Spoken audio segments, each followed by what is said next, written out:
Oke, standby, kamera ready, sound ready, 3, 2, 1, action. Assalamualaikum warahmatullahi wabarakatuh. Alhamdulillahirabbil alamin wa bihi nasta'inu ala umuri dunya waddin wassalatu wassalamu ala asrofil anbiya'i wal mursalin wa ala alihi wa sahbihi ajma'in. Amma ba'du. Puji syukur marilah kita panjatkan kehadirat Allah Subhanahu wa taala yang mana telah memberikan kita beribu-ribu kenikmatan, di antaranya nikmat iman, nikmat Islam dan nikmat kesehatan. Salawat beriringkan salam semoga tetap tercurah limpahkan kepada junjungan alam, yakni Nabi besar Muhammad Sallallahu Alaihi Wasallam, dan tak lupa kepada para sahabatnya, para tabi'i dan tabiatnya, dan kita semua selaku umatnya. Halo teman-teman, kembali lagi bersama saya pada learning journal berikutnya. Jadi learning journal ini adalah learning journal yang ketujuh, yang dimana learning journal ini adalah learning journal pada mata kuliah public speaking. Tentu teman-teman pasti yang namanya penasaran mengenai public speaking pada pertemuan ketujuh. Nah, pasti teman-teman ini pada penasaran. Soalnya banyak yang bertanya juga pada saya, kapan nih Kak Majum katanya membuat learning journal berikutnya. Saya sangat yang namanya menikmati learning journal yang Kak Majum buat.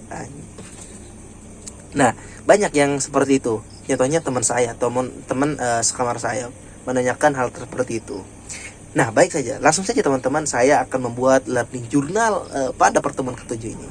Nah, yang dimana pertama-tama itu kita absen terlebih dahulu.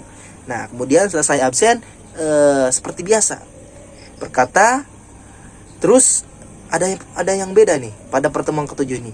Jadi pertemuan ketujuh ini yang tadinya itu mau UTS, jadi UTS-nya itu minggu depan. Nah, pada pertemuan ketujuh ini dosen kami itu menjelaskan mengenai apa coba? Mengenai teknik UTS. Nah, pasti teman-teman penasaran nih mengenai teknik UTS-nya itu seperti apa. Nah, jadi menurut saya ini sangat menarik untuk kita lakukan, untuk kita kerjakan, karena sangat sangat menguji mental, menguji pikiran, menguji rasa yang ada dalam diri kita, sangat menguji.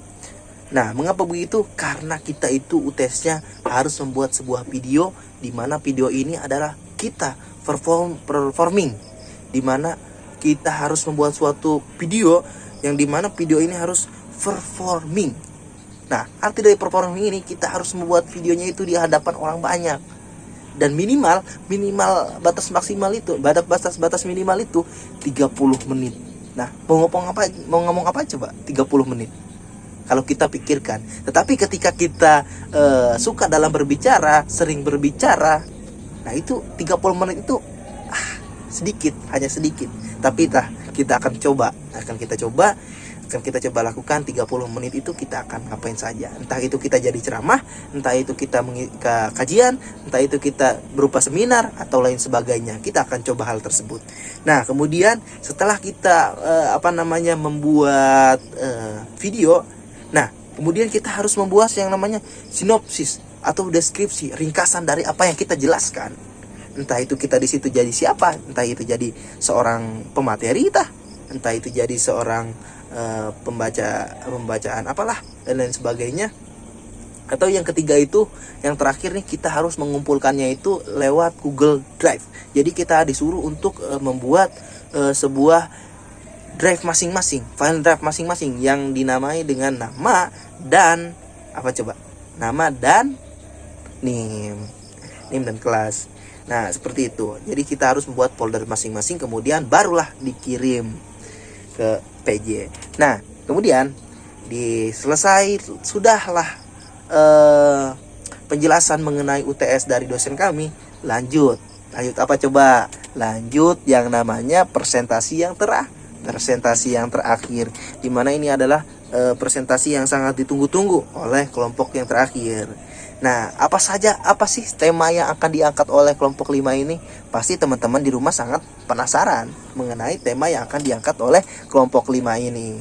Nah, jadi langsung saja teman-teman. Tema yang akan diangkat oleh kelompok 5 ini yaitu dari gugup ke gagah. Yang dimana temanya dari gugup ke gagah. kunci public speaking yang efektif dan berkesan. Tuh, kan dari temanya juga sudah berkesan nih, dari gugup ke gagah. Jadi kita bisa belajar dari gugup ke gagah. Contohnya saya ini gugup nih dalam berbicara, bisa jadi gagah berbicara. Itu caranya kayak gimana sih? Nah, pasti teman-teman di rumah penasaran. Nah, langsung saja teman-teman, dalam public speaking tentu saja ada yang namanya urgensi public speaking. Nah, yang pertama itu kita harus meningkatkan efektivitas komunikasi visual. Jadi harus meningkatkan efektivitas komunikasi visual. Yang kedua harus menentukan kemampuan untuk mempengaruhi dan menginspirasi audiens itu harus sangat kuat. Kemudian yang ketiga itu harus meningkatkan keterampilan komunikasi. Jadi walaupun komunikasi kita biasa saja, tetapi harus kita tampilkan keterampilan yang kita miliki. Jadi harus tampilkan. Yang keempat, kita itu harus adaptasi terhadap perubahan teknologi. Nah, jadi public speaking itu tidak hanya kita dilakukan secara offline, tidak lakukan secara tatap muka, tapi bisa juga secara online. Contohnya webinar. Terus kita juga harus di samping yang namanya ada urgensi dalam public speaking, tentu juga harus ada yang namanya gaya public speaking. Nah, teman-teman, jadi gaya dalam public speaking ini boleh kita ketahui ada beberapa. Yang pertama itu kita harus memahami demografi audiens. Bukan, kita harus memahami demografi audiens. Kemudian menggunakan bahasa yang dramatis. Kemudian bahasanya harus dimengerti oleh audiens. Dimengertilah intinya oleh audiens yang kita sampaikan. Kemudian harus mencocokkan gaya dengan minat audiens. Jadi kita harus memahami audiens ini seperti apa. Jadi harus mencocokkan. Contohnya audiens yang kita hadapi itu adalah audiensnya anak-anak atau audiensnya dewasa. Jadi kita harus mencocokkan. Kemudian ada juga jenis berbicara. Yang pertama harus gaya ekspresif. Jadi ekspresif yang kita munculkan ini harus sesuai dengan apa yang kita ucapkan agar si audiens ini bisa terpukau oleh ucapan kita. Nah, kemudian ada juga strategi dalam menghindari kesalahan bahasa dan gaya. Nah, strateginya apa sih? Di antaranya itu salah satunya harus mempersiapkan diri dan latihan. Nah, tentu saja ketika kita berbicara mengenai kesalahan bahasa dan gaya, tidak jauh ya dari yang namanya persiapan diri dan latihan. Jadi harus yang namanya mempersiapkan diri kita, mental kita, pikiran kita, kemudian latihan lah. Contohnya kita latihan di depan cermin agar kita bisa melihat bagaimana diri kita berbicara ketika kita berhadapan dengan orang lain. Nah, kemudian ada persiapan public speaking. Ya, yang dimana persiapan public speaking ini bisa kita lihat, bisa kita pikir juga bahwa dalam persiapan public speaking itu harus yang namanya pahami audiens. Nah, itu termasuk yang tadi dalam urgensi. Jadi kita harus yang namanya memahami audiens, kemudian menentukan tujuan public speaking. Nah, tujuan dari public speaking kita itu mau seperti apa? Entah itu ceramah, pidato, atau dan lain sebagainya. Jadi harus tepat. Kemudian latihan secara rutin.